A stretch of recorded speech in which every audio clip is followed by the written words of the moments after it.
अब ये इस समय पंचायत स्तर पर पीडीए की बैठक हो रही है, इसका क्या उद्देश्य है? पीडीए पंचायत हमारे राष्ट्रीय नेतृत्व के निर्देश पर गांव-गांव चल रही है और पिछड़ा, दलित, अल्पसंख्यक और आधी आबादी जो महिलाओं की होती है और जो हमारे सवर्ण समाज के लोग जो शोषित वंचित की लोगों की रक्षा में रहते हैं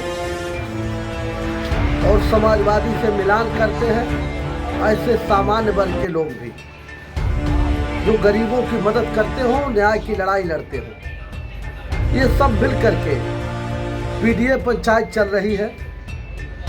जब चुनाव के पहले, पार्लियामेंट के पहले चुनाव के, भारतीय जनता पार्टी ने कहा कि अगर हम 400 सीटें पाएंगे 400 के बाद तो संविधान बदल देंगे। तब समाजवादी पार्टी चौकन्ना होकर खड़ी हुई और गांव-गांव लोगों को बताया गया, गांव के नौजवान साथी भिड़े और उनकी सीटें घटी।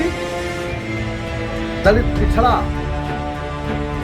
आधी आबादी, अल्पसंख्यक सब लोग एकजुट होकर के मतदान किए और गठबंधन की, इंडिया गठबंधन की 43 सीटें चुनाव जीते।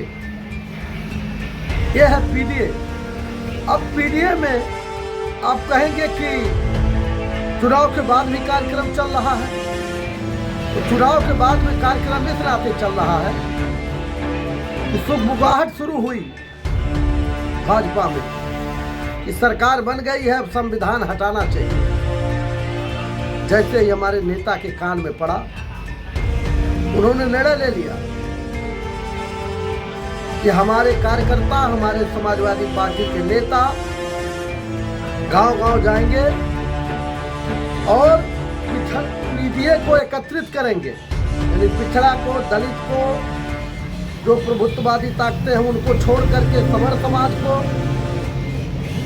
सबको एकजुट करें, जिससे आने वाली 27 में जो ये ताकत, आज डबल इंजन की सरकार है, किसी गरीब का घर गिरा दिया जा रहा है, दरोगा किसी आदमी का सुनता नहीं है, किसी व्यक्ति का अधिकारी नहीं सुनता है, आज अधिकारियों की सरकार हो गई है। इसको लेकर के गांव-गांव में बताया जा रहा है। जो सरकार घोषणा करती है उसको भूल जाती है। 2 करोड़ रोजगार प्रति वर्ष देने के लिए कहे प्रधानमंत्री जी, एक लड़के रोजगार नहीं पाए। 15 लाख रुपया के लिए खाता खुलवाया गया, खाता नहीं मिल पाया। शिक्षा नहीं मिल पा रही है। आज गरीबों की पढ़ाई के लिए मुश्किल हो गया है, कहाँ से पैसा लाना। प्राइवेट स्कूलें चल रहे हैं। हमारी सरकार थी तो हम मानदेय सरकारी स्कूलों में हम जो प्राइवेट टीचर पढ़ाते थे उनको भत्ता भी देते थे, बेरोजगारों को भत्ता देते थे, लैपटॉप दिए, रोजगार दिए, शिक्षा मित्र 1,69,000 जब भर्ती हुए। इस तरह से तमाम जो हमारी सरकार ने किया, दिया, एम्बुलेंस दिया, जो हमारी सरकार ने किया, वृद्धा पेंशन, समाजवादी पेंशन दिया जाता था, सब कुछ इन्होंने हटा दिया। इसके विरोध में हम पीडीए को एकजुट करने के लिए ये गांव-गांव जा रहे हैं। हम मीटिंग कर रहे हैं, अपनी बात रख रहे हैं और लोगों के समझ में भी आ रहा है कि हम ऐसी ताकत वाले सरकार थे। बाबा साहब ने अपने संविधान में लिखा था, जिस दिन 1950 में संविधान सौंपा था सरकार को, उन्होंने कहा था कि आज मैं बहुत खुश हूँ क्योंकि अब दलित और पीड़ित सारे लोग अपने नेता का चयन करेंगे। इस संविधान में है जो नेता, जो सरकार गरीबों का काम नहीं करेगी, उसको हटाने का अधिकार उन्होंने दिया। ये हम गरीबों के बीच में बता रहे हैं और उनको एकजुट करने का काम कर रहे हैं। बीजेपी सरकार जो भी आजकल मुद्दा उठा रही है या जो योजनाएं ला रही हैं, वो आप लोग कितना संतुष्ट हैं?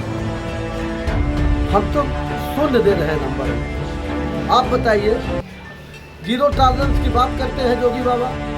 आए दिन हत्या हो रही, अभी पिछड़ा समाज की एक हत्या हुई थी, अधिकारी कोई कार्रवाई नहीं कर रहे थे। मौर्य समाज के लोग हमको बुलाए, मैंने वार्निंग दिया कि 24 घंटे के अंदर अगर गिरफ्तारी नहीं हुई और जो पुलिस या दरोगा सामने खड़ा होकर के मारा जा रहा था और देख रहे थे तमाशा, उनको सस्पेंड नहीं किया गया तो 24 घंटे के बाद यहाँ बृहद आंदोलन होगा। 24 घंटे के अंदर गिरफ्तारी हुई और जो है दरोगा सस्पेंड हुआ। तो जीरो टॉलरेंस की बात करते हैं, आए दिन हत्या, लूट, डकैती खुलेआम हो रही है, तो हम कैसे संतुष्ट हैं? बेरोजगारी बढ़ रही है, वारंट निकलता है तो पर्चा लीक हो जाता है, तो बेरोजगारों की उम्र बढ़ रही है, तो कहाँ से नौकरी पाएंगे? शिक्षा शून्य है, शिक्षा शून्य है। गरीब का बच्चा, पिछड़ा का बेटा पढ़ नहीं पा रहा पैसे के अभाव में। आज ये दिक्कतें हैं, इस चीज को लेकर के हम गाँव जा रहे हैं, हम अपनी बात रखते हैं। अब हमारे चैनल के माध्यम से आप कुछ कहना चाहते हैं अपने क्षेत्र की जनता से?